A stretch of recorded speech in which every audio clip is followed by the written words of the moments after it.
राजस्थान में राज्यसभा चुनाव को लेकर बड़ी खबर सामने आई है। कांग्रेस ने यहां 3 सीटों पर जीत दर्ज की है।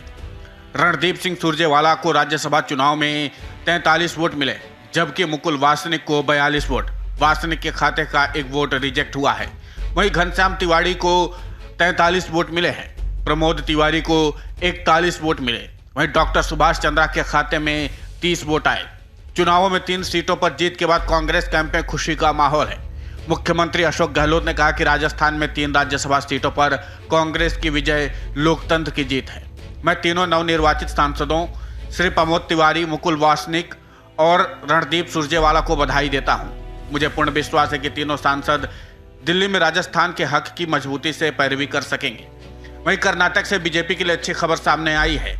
भारतीय जनता पार्टी ने राज्य की 3 सीटों पर जीत दर्ज की है, जबकि कांग्रेस को 1 सीट पर जीत मिली है। वहीं जेडीएस को निराशा हाथ लगी है। आपको बता दें कि केंद्रीय वित्त मंत्री निर्मला सीतारमण, लहर सिंह सिरोया और अभिनेता जग्गेश अब कर्नाटक से बीजेपी के राज्यसभा सांसद बन गए हैं। वहीं कांग्रेस राज्य से जयराम रमेश को राज्यसभा भेजने में कामयाब हो गई है। हालांकि इस बीच चुनाव में कई तरह के आरोप भी लगे। कांग्रेस नेता अजय माकन ने ट्वीट कर लिखा कि राज्यसभा चुनाव परिणामों में हार के डर से भाजपा ने हरियाणा में मतगणना को रोकने के लिए घटिया राजनीति का सहारा लिया है। रिटर्निंग ऑफिसर ने बीजेपी की आपत्तियों को खारिज कर दिया है। क्या भारत में आज भी लोकतंत्र जिंदा है?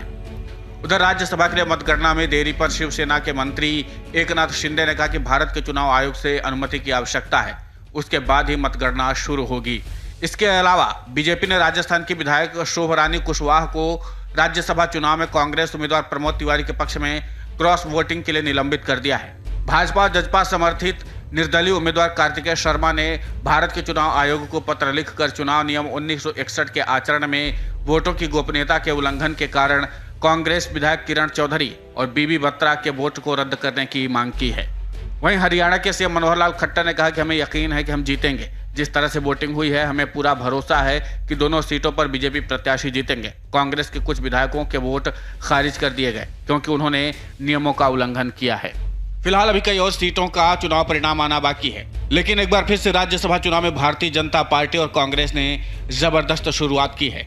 जहां कर्नाटक में बीजेपी को जीत मिली है, वहीं पर राजस्थान में कांग्रेस को जीत मिली है। लेकिन देखने लायक बात यह होगी क्या बाकी सीटों पर भी बीजेपी और कांग्रेस को इसी तरीके से जीत मिलती है या फिर दोनों पार्टियों को झटका लगता है, क्योंकि अभी भी कई सीटों का चुनाव परिणाम आना बाकी है। Video desk अमरउजाला.com। डाउनलोड करें अमर उजाला ऐप और पाएं खबरें लगातार।